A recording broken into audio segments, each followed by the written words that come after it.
बच्चों आज हम पढ़ेंगे हिंदी व्याकरण में संज्ञा। संज्ञा किसे कहते हैं, संज्ञा कितने प्रकार की होती है और उसके अलग अलग उदाहरण हम यह सब इस वीडियो में पढ़ेंगे और सीखेंगे। उससे पहले एक छोटी सी कहानी है जो संज्ञा की पूरी नगरी है।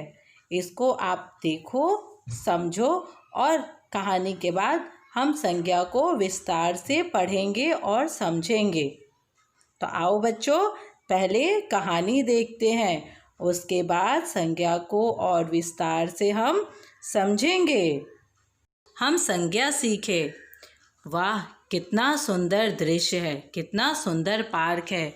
इस पार्क में बच्चे खेल रहे हैं। दादाजी बेंच पे बैठे हैं, माली लड़कियां आइसक्रीम खा रही है, चौकीदार है और इस दृश्य में पहाड़ है, पेड़ है, चिड़िया है, झूला है। इन सब के नाम को ही संज्ञा कहते हैं। जैसे पहाड़, पेड़, पेड़ पर आम लगे हुए हैं, आम ये नाम है फल का। ये चिड़िया जो पेड़ पे बैठी है, झूला, लड़का झूले पे खेल रहा है, वो झूले पे फिसल रहा है। दादाजी बेंच पे बैठे हैं और माताजी बच्चे को घुमा रही है। लड़कियां आइसक्रीम खा रही है, माली पौधे लगा रहा है और बच्चे गेंद से खेल रहे हैं। तितली फूल पे बैठी है, वो घूम रही है।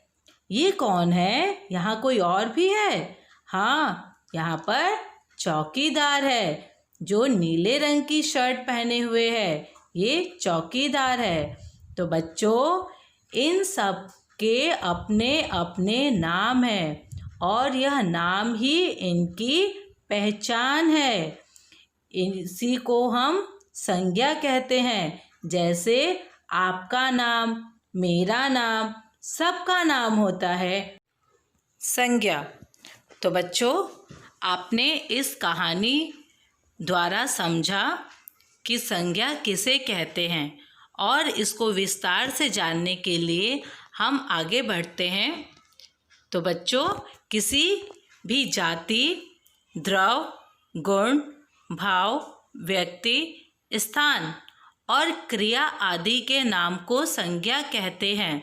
जैसे पशु, यह जाति है, सुंदरता गुण है, व्यथा यह एक प्रकार का भाव है, मोहन किसी व्यक्ति का नाम है, दिल्ली स्थान का नाम है, मरना यह एक प्रकार की क्रिया है। तो बच्चों, किसी भी जाति, प्राणी, वस्तु अथवा भावों का बोध कराने वाले शब्दों को संज्ञा कहते हैं। आगे हम पढ़ते हैं संज्ञा कितने प्रकार की है।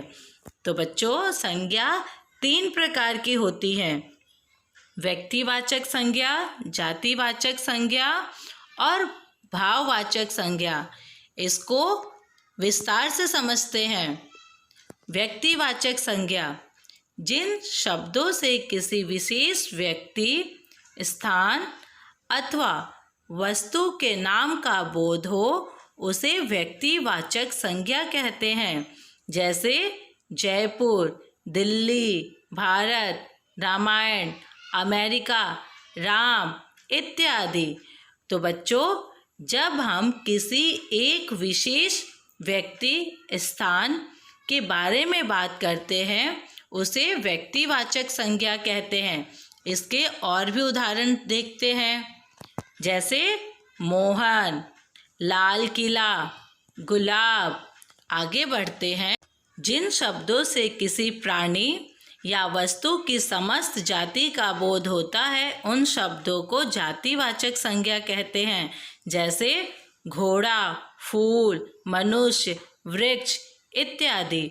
बच्चों, इस जातिवाचक संज्ञा में हम किसी विशेष के बारे में नहीं, हम पूरे समुदाय या समस्त समूह के बारे में बात करते हैं, उसे जातिवाचक संज्ञा कहते हैं। इसके और भी उदाहरण देखते हैं, जैसे फल, जानवर, लड़का। तो बच्चों, जब मैंने कहा फल तो इसके अंदर सारे फल आ गए, तो ये फलों की जाति को बताता है, उसको संबोधित करता है। आगे भाववाचक संज्ञा, जिस संज्ञा शब्द से पदार्थों की अवस्था, गुण, दोष, भाव या दशा, धर्म आदि का बोध हो, उसे भाववाचक संज्ञा कहते हैं। जैसे बुढ़ापा, मिठास, बचपन, मोटापा, चढ़ाई, थकावट आदि। भाववाचक संज्ञा में बच्चों हम इसमें यह समझते हैं, इसको हम महसूस कर सकते हैं, इसको महसूस किया जाता है, किसी भी चीज़ के गुण को और उसके दोष को देखा जाए। जैसे मिठास, खटास, बुढ़ापा। तो बच्चों, जैसे हम मिठाई देखते हैं तो हमें उसके भाव का पता चलता है कि वो कैसा होगा, वो मीठा होगा। तो मिठाई का जो भाव होता है वो मिठास होता है। नींबू को देखते ही हमें यह महसूस होता है कि वो खट्टा है, उसके अंदर खटास है। तो बच्चों, ये भाववाचक संज्ञा के उदाहरण थे। धन्यवाद।